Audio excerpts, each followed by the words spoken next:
My time here at Arkana has come to a close, and this has been probably the best retreat I've ever been on. I've absolutely ran the roller coaster of just the most joyous, ecstatic highs through to the deepest depths of things that have been troubling me for all my life. And a big part of what I went through on the last night was just how to smooth these things over, how to integrate it all together. Because we cannot live our life in either of these states. We can't always be over here in sort of psychedelic DMT world, because we're a human being. So this is where we spend our life. And likewise, we shouldn't spend our life in the pits of despair. But, things will happen to us. Things are going to challenge us. We're going to lose friends. We're going to be faced with extraordinarily, difficult times. And I suppose the thing that I've learned really, that I've really cemented in my heart on this retreat, is just not to let these things define us. That not to ignore these things or try and sweep them away. Things like sadness and grief are not a pathology. This is not something to pretend that's not happening. If I'm feeling sad and lonely, then don't sweep it under the carpet as though, I'm not feeling happy, so let's get rid of all this grief and sadness. No, explore it. Let it express itself. Let it happen. These things need to come out. When you're going through a challenging moment in your life, then really kind of embrace that. Don't stick your head in the sand and cower away from it. And I appreciate that this is so easier said than done, and that sometimes you need that bit of space, just a bit of breathing space before you've even got the fortitude to be able to tackle some of these things. But just keep in mind that at some points you do need to tackle it. You cannot keep these things under the bed forever.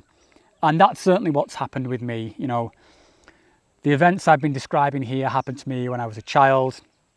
Now in my mid-40s, I felt the weight of that thing just growing and breeding and evolving into just this monster. And it got too big. And so I had to draw the line, tackle it head on. And I'm so grateful to a place like Arkana here, and all the staff here and the shamans here, and the culture here, the fact that there is this healing culture within the Shipibo, which is just so specialized around dealing with these kind of trauma. It just blows my mind. It blows my mind that what I've experienced in the last few days even exists. It's amazing. I think this is something a lot of psychonauts and the psychedelic community would kind of struggle to fully get their head around, that when you come to a place like Arkana, that really what you're coming to do is to drink a cup of drugs. That's it. That's the reason you're here. It's to get high. It's to have a cup of drugs. And I don't want to sound pretentious, but that is so far off the mark. It's untrue.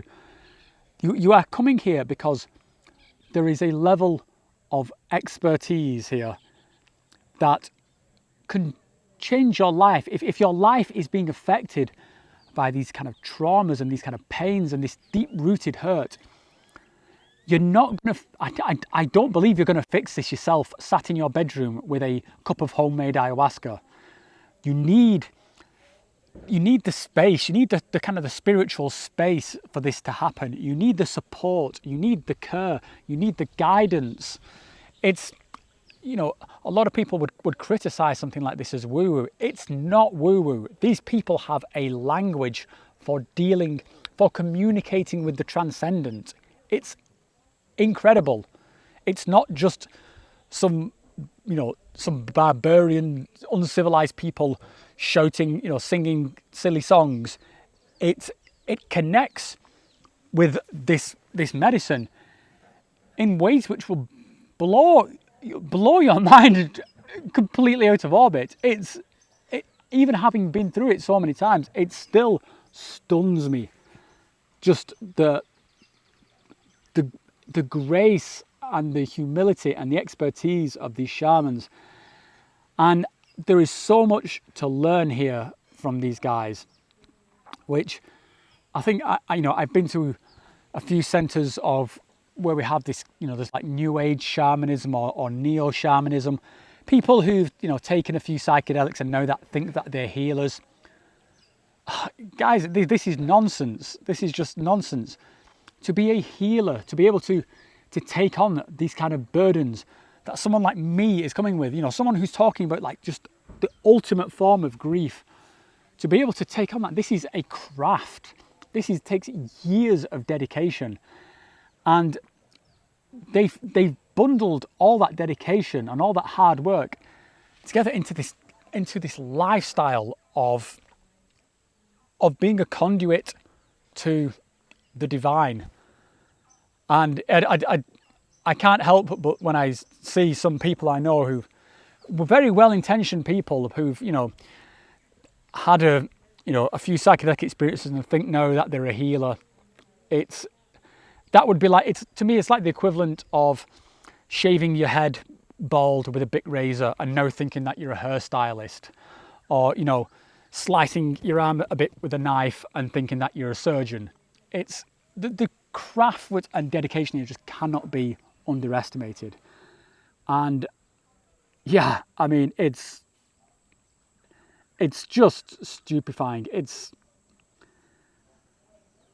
to witness one of these ceremonies is an absolute privilege. To be part of one and to feel the healing that takes place is an absolute privilege. To live in this day and age where I can even come here, fly around the world and sit and take part in this culture, this is just a gift. It is a pure gift to be alive.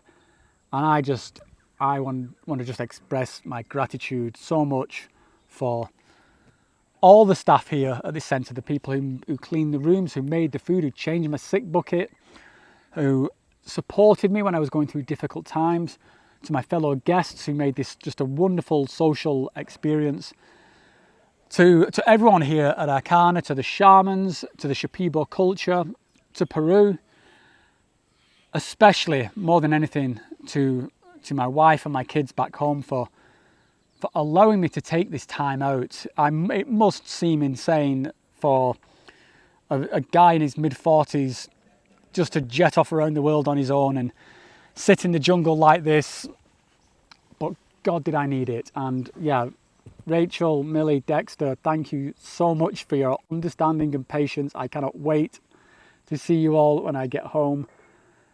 And yeah, I feel like I'm ready to go home. I feel I've really closed the loop on the issues that I've been facing. I feel like I'm ready to move on now. And I'm not just saying this is like blowing smoke up my own ass. I feel it. I feel